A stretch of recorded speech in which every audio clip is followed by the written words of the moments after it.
यूँ तो आप सिनेमा और ओटीटी प्लेटफॉर्म पर बहुत कुछ देखते हैं, लेकिन अब आपको बहुत जल्द एक ऐसी कहानी देखने को मिलने वाली है जो आपने पहले कभी नहीं देखी होगी। जी हाँ, ये कहानी है एक पहलवान के भारत के सबसे बड़े राज्य के मुख्यमंत्री बनने की कहानी। इस कहानी का नाम क्या है और किसने इसे हूबहू पर्दे पर उतारा है, ये आपको बताएंगे। लेकिन उससे पहले आपको बता दें कि यह फिल्म उत्तर प्रदेश के पूर्व मुख्यमंत्री मुलायम सिंह यादव के जीवन पर बनी है और इस फिल्म को डॉन सिनेमा और एमएस फिल्म्स ने बेहतरीन अंदाज में पर्दे पर उतारा है। मैं मुलायम के नाम से इस फिल्म का प्रीमियर कोलकाता के क्वेस्ट मॉल में भव्य अंदाज में लॉन्च किया गया।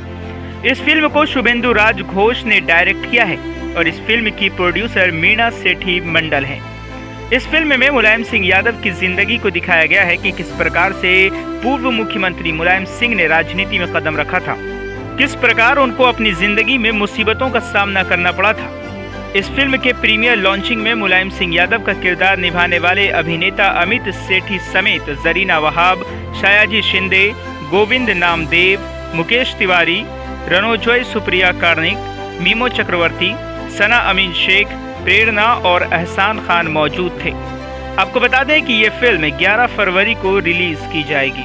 देखिए, मैं मुलायम जो पिक्चर हमने जब सोचा इसको बनाने के लिए, ये सोच कर नहीं बनाया कि इसको पॉलिटिकल मूवी हम बना रहे हैं। हमने एक इंसान की जर्नी, उनकी जो उनकी सारी ज़िंदगी की जो जर्नी उन्होंने किया है, जो मेहनत की है, मेहनत करके जो वो पहुँचे हैं एक सीएम तक, तो हमारे दिमाग में वही था कि एक आज के जनरेशन को ये बताने के लिए कि इंसान कहीं से कहीं पहुंच सकता है अगर वो अपनी मेहनत, अपनी लगन ठीक से रखे। तो बाकी रहा मैं कोई हेल्प या कुछ नहीं, हमने कोई हेल्प मांगी भी नहीं है और हमें हेल्प की ज़रूरत नहीं थी, क्योंकि हम ये चाहते थे कि एक अच्छी मूवी बने जो नेताजी ने ज़िंदगी में इतना कुछ किया है तो वो हम सबके सामने लाएं। और आज की जनरेशन को देख के ये सीखना है कि अगर कोई भी बच्चा या कोई भी इंसान बचपन से अगर ठीक लगन से एक अपनी रूट को पकड़े तो वो सीएम तो क्या तो एक अच्छा काम कर रही थी। मैं तो एक शिक्षाप्रद है, मैं तो ये कहूँगी कि मैं सब कुछ एक साइड छोड़कर मैंने इसमें शिक्षा देने वाली चीज़ है, एक अच्छा काम कर रही थी। नेताजी ने कि एक कुछ काम किया था एक समाज के लिए, दुनिया के लिए, भारत के लिए, तो उसको अगर हम लाइमलाइट में लाते हैं तो उसमें मुझे नहीं लगता है मैंने कोई गलत किया है और इसलिए डरने का तो सवाल ही नहीं उठता है। देखिए, ये तो अभी बोलना मुश्किल है, लेकिन हाँ, प्लानिंग बहुत कुछ है। देखिए, अगर हम कोई चीज़ बनाते हैं, अगर अच्छा है, उसकी सारी चीज़ लेने के लिए भी तो सोसाइटी को पढ़ना पड़ता है ना, कि भाई हम बना लिए तो नहीं, हम वो चीज़ बनाना चाहते हैं कि ताकि समाज में इसको अच्छी शिक्षा मिले। क्योंकि ममता बनर्जी ने काफ़ी स्ट्रगल किया है जी, उसको भी तो आप लोग दिखा सकते हैं। जी, तो अगर उनके देखिए, उनके तक अभी हमने सोचा नहीं है। और अगर दिमाग में ऐसा आएगा कि इस पिक्चर के बाद अगर दिमाग में आएगा कि हम कोई और बायोग्राफी या कोई किसी और की जिन्होंने रियली अपने स्टेट हो, अपने देश के लिए अच्छे काम किए हैं, तो ज़रूर हमारे राइटर के संग मैं बैठूंगी और इसको प्लान करूंगी कि भाई होना चाहिए। और दीदी के मामले में तो भाई उनके लिए मुझे बहुत ज़्यादा स्टडी करना पड़ेगा पहले। हम एक्चुअली इसको ओटीटी पे ही अभी रिलीज़ कर रहे हैं, लेकिन हम यूपी में हम इसको थिएटर का पूरा प्लानिंग कर रहे हैं, क्योंकि वहाँ से हमारे पास रेगुलर ये आ रहा है। लेकिन फ़िलहाल हम 11 फरवरी को डॉन ओटीटी प्लेटफॉर्म में इसको रिलीज़ कर रहे हैं और सिर्फ हिंदी नहीं, ये बंगाली भी रिलीज़ हो रही है, बंगाली में भी डब हो चुका है, ये दोनों एक संग रिलीज़ हो रही है। परिचय दे दें। मैं मीना सेठी मंडल, मैं इस फिल्म की प्रोड्यूसर हूँ। बेसिकली मैं एक एजुकेशनिस्ट हूँ, मेरे 3 स्कूल चलते हैं, बोर्डिंग स्कूल कोलकाता में। ये मूवी कोई पॉलिटिकल एजेंडा नहीं है। मुलायम जी को एज ए पॉलिटिशियन सभी जानते हैं। नेताजी का खिताब उन्हीं को मिला हुआ है, मुलायम जी को मिला हुआ है अकेले पूरे भारतवर्ष में। उनकी जो पिछली जर्नी थी पॉलिटिक्स ज्वाइन करने से पहले, वो जो क्या था वो हम दर्शाएं इस मूवी में हम लोग यहाँ पे। ये मूवी जो है कॉमन मैन की एक जर्नी की मूवी है कि मुलायम जी जब कृषि के लड़के थे, एक पहलवान थे, एक स्कूल के टीचर थे, एक कॉमन से इंसान से जो सभी होते हैं, तो क्या उनको ऐसा लाइफ में इंसिडेंट हुआ कि उनको पॉलिटिक्स ज्वाइन करना पड़ा, वो देश में क्या क्या चेंजेस लाना चाहते थे, तो वो जर्नी है टिल फर्स्ट टाइम जब वो उत्तर प्रदेश सीएम बनते हैं। ये पूरी जो है जर्नी दिखाई है इस पिक्चर में। तो क्या ये आपकी पहली फिल्म है? ये मेरी सेकंड फिल्म है, लेकिन मेरी पहली फिल्म थी chase no mercy to crime, उसमें मेरा एक नेगेटिव रोल था, लेकिन एज ए लीड कैरेक्टर ये मेरी पहली पिक्चर है। इसमें एक्ट्रेस जो है उनका कैसा योगदान रहा आपके साथ? एक्ट्रेस से मेरी काफ़ी अच्छी केमिस्ट्री रही है, जो आप देखेंगे यहाँ पे मूवी जब देखेंगे आप, सना अमीन शेख उनका नाम है, जिन्होंने मालती देवी का रोल किया है, जो मुलायम जी की पत्नी थी। तो काफ़ी अच्छा केमिस्ट्री रहा हम लोगों से, क्योंकि हम लोग फ्लोर में उतरने से पहले काफ़ी रिहर्सल्स, काफ़ी वर्कशॉप, काफ़ी होमवर्क करें, तो काफ़ी अच्छा केमिस्ट्री दिखेगा आपको यहाँ पे मुलायम जी के वाइफ के साथ। ये फिल्म कहाँ शूट हुई, कहाँ शूट हुई? बहुत सारे लोकेशन में शूट हुई है। यूपी में शूट हुआ है, पंजाब में शूट हुआ है, बंगाल में शूट हुआ है, पुणे में शूट हुआ है, बॉम्बे में शूट हुआ है। तो काफ़ी सारे लोकेशन यहाँ पे एक्सप्लोर करने को मिलेंगे आपको। इस फिल्म में आपको सबसे अच्छा सीन कौन सा लगा? मेरा सबसे चैलेंजिंग सीन इसमें था कुश्ती वाला सीन, क्योंकि कुश्ती तो मैं नॉर्मल आदमी कुश्ती तो करता नहीं हूँ, लेकिन उस रोल को, उस सीन को जस्टिफाई करने के लिए मुझे 3 महीने रोहतक में ट्रेनिंग लेनी पड़ी वहाँ पे। 3 महीने वहाँ पे रोहतक में कुश्ती की ट्रेनिंग लेके फिर हम लोग यहाँ फ्लोर पे उतरे हैं। तो मेरा जो फेवरेट सीन, सभी मेरे फेवरेट है, लेकिन सबसे चैलेंजिंग मेरे लिए कुश्ती वाला सीन था वहाँ। तो उन्होंने मुझे एक दिन फ़ोन किया, उन्होंने कहा कि मैं एक प्लानिंग कर रहा हूँ एक बायोपिक करने का श्री मुलायम जी के उसके उनके ऊपर जीवनी पे, तो तुम आके एक ऑडिशन दो, देखो कुछ होता है तुम्हारा यहाँ पे। तो मैंने ऑडिशन दिया, मेरा लुक टेस्ट हुआ, तो सब में मैं क्लियर कर गया। जैसे ही मैं फिर आ गए मुलायम सिंह का यहाँ पे। दर्शकों को क्या कहना चाहेंगे? दर्शकों को स्पेशली मैं आज के यूथ को ये कहना चाहूँगा, आप लोग इस मूवी को ज़रूर देखिए। ये मूवी एक इंस्पिरेशनल मूवी है, it's not only a biopic, it's an inspirational movie.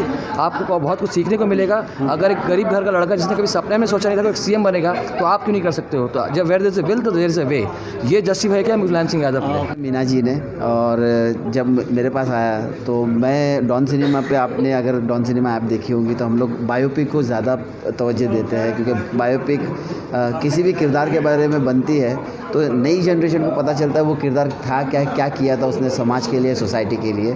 तो मिल्खा सिंह देखे होंगे आपने, मिल्खा सिंह को लोग भूल गए थे, और जैसे फिल्म रिलीज़ हुई मिल्खा सिंह बन गए वापस से। तो एक नया जोश आता है, नई उमंग आती है। और मुलायम जी के बारे में अगर हिंदुस्तान नेताजी किसी को कहता है तो नेता तो कई हैं, 600 से ज़्यादा MP बैठते हैं, लेकिन नेताजी जो कहलाते हैं वो मुलायम जी है। तो ये फ़िल्म एक जर्नी थी छोटे से बड़े बनने की, और मुझे ये फ़िल्म से जुड़ने का सबसे बड़ा कारण ये था कि फ़िल्म एक साफ़ सुथरी फ़िल्म थी, अच्छी बजट फ़िल्म थी, और दूसरा मुद्दा सही था कि इमरजेंसी जो इंदिरा जी का जो मुद्दा था उससे कितने नेता बने हिंदुस्तान में और कितनी बड़े लेवल पे। अगर आपको न्यूज़ पता है तो मुलायम जी की तबीयत उतनी अच्छी नहीं है, लेकिन अभी हम 1 हफ्ते पहले ही उनके बंगले पे हमें बुलाया गया, पूरी स्टारकास्ट से हमसे मिला गए, फिल्म का ट्रेलर देखे, सारी दुआएं दी, और स्पेशली मेरे कंधे पे हाथ रख के कहा कि बेटा ये काम जो कर रहे हो ना आप, उससे हमें तुम अमर कर दोगे। नहीं बोले तो बहुत सारी हैं, बिकॉज़ मेरे लिए ये बहुत नया एक्सपीरियंस है। मैंने अपने लाइफ में मतलब ऐसा कुछ एक्सपीरियंस नहीं किया है, तो इतने बड़े स्टार्स के साथ उठना बैठना, उनके साथ मिलना जुलना, उनकी चीज़ों को समझ के उस तरह से अपने आप को पेश करना, तो वो मेरे लिए थोड़ा सा कठिनाई थी। शिवपाल जी का वाइफ का रोल किया है, जो मुलायम सिंह के बड़े भाई का किरदार किए हैं।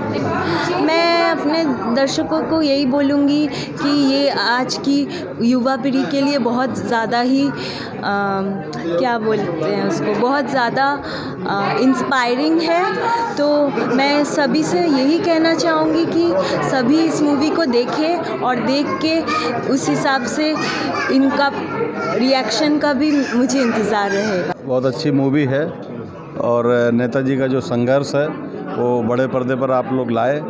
आप लोगों को बहुत बहुत धन्यवाद जिन्होंने इस मूवी में मेहनत की है, काम किया है, और नेताजी के संघर्ष को उत्तर प्रदेश या बंगाली नहीं पूरे देश की जनता देखेगी। उसके लिए आप लोगों को बहुत बहुत साधुवाद। मैं ऐसा नहीं समझता हूँ, ये तो जो लोग फिल्म निर्माता होते हैं उनको कोई न कोई सब्जेक्ट चाहिए होता है, और किसी की बायोग्राफी बनती है तो तमाम लोगों की बायोग्राफी बनती रहती है। हमको ये खुशी है कि हमारे नेताजी का व्यक्तित्व इतना बड़ा है कि उनकी बायोग्राफी को आज बनाया गया। मैं देख रहा हूँ हम लोग हमेशा, ये समाजवादी हमारी पहचान है, ये टोपी को हम लोग हमेशा ही लगा कर रखते हैं। देखिए, मूवी बहुत अच्छी बनाई है आप लोगों ने, और इसके लिए आप जो हमारे डायरेक्टर हैं, प्रोड्यूसर हैं, हम उनको बहुत बहुत बधाई देते हैं, क्योंकि नेताजी के बारे में कहा जाता है मन से हैं मुलायम और इरादे लोहा हैं। तो नेताजी के ऊपर जो फिल्म बनाई बायोपिक, जो नेताजी का संघर्ष दिखाया है, क्योंकि नेताजी ने हमेशा संघर्ष किया शुरू से अंत तक, और नेताजी की बदौलत आज नेताजी ने सत्ता जो सौंपी अपने जीवन काल में, समाजवादी पार्टी के राष्ट्रीय अध्यक्ष अखिलेश यादव जी को सौंपी, अखिलेश यादव जी ने साकार कर दिया। अखिलेश यादव जी ने बता दिया कि समाजवादी पार्टी के असली उत्तराधिकारी अखिलेश यादव जी हैं, क्योंकि जो 5 साल में जो नेताजी ने उन पर विश्वास जताया, उन पर भरोसा जता के जो नेताजी करते चले आ रहे थे, वही नेताजी की सेम छवि अखिलेश जी में है। और 5 साल में जो कार्यकाल में अपने 5 साल जो किया अखिलेश जी ने उत्तर प्रदेश में, अगर उनको 5 साल और मिल जाते तो उत्तर प्रदेश देश का 1 नंबर का राज्य होता। और हैं नेताजी जो अखिलेश यादव जी हैं, प्रधानमंत्री मटेरियल हैं, वो देश की तकदीर, कहा था ना चरण सिंह ने इस पिक्चर में, कहा है कि नेताजी देश की तकदीर बदलेंगे अगर देश को चलाने का मौका मिल जाए। वो मौका अखिलेश यादव जी को मिलेगा और अखिलेश यादव एक दिन देश की तकदीर बदलेंगे। उन तमाम कलाकार भाइयों को, दोस्तों को, उन बहनों को मैं तहे दिल से शुक्रिया अदा करता हूं और समाजवादी सैल्यूट भी देता हूं कि जिनके विचार में ऐसा आया कि उस समाजवाद को, उस लौह पुरुष को, मुलायम सिंह यादव जी के बायोपिक फिल्म दिखाई जाए, इस पर बनाई जाए। मैं उन तमाम कलाकारों को जिन्होंने इसमें काम किया है, मैं तहे दिल से उनका दोबारा शुक्रिया अदा करता हूं। और ये भी कहना चाहूँगा कि ये फिल्म नहीं बल्कि एक इतिहास बनेगी और ये ऐसा क्रांति लाएगी कि पूरे देश में इसका एक नाम होगा और समाजवादी विचारधारा पूरे देश में फैलेगी। साथ ही साथ ऐसा महसूस हो रहा है कि जैसे पश्चिम बंगाल के ज़्यादातर कलाकारों ने इसमें काम किया और पश्चिम बंगाल में इसका उद्घाटन हुआ। ये सबसे ज़्यादा पश्चिम बंगाल में गर्व की बात है। और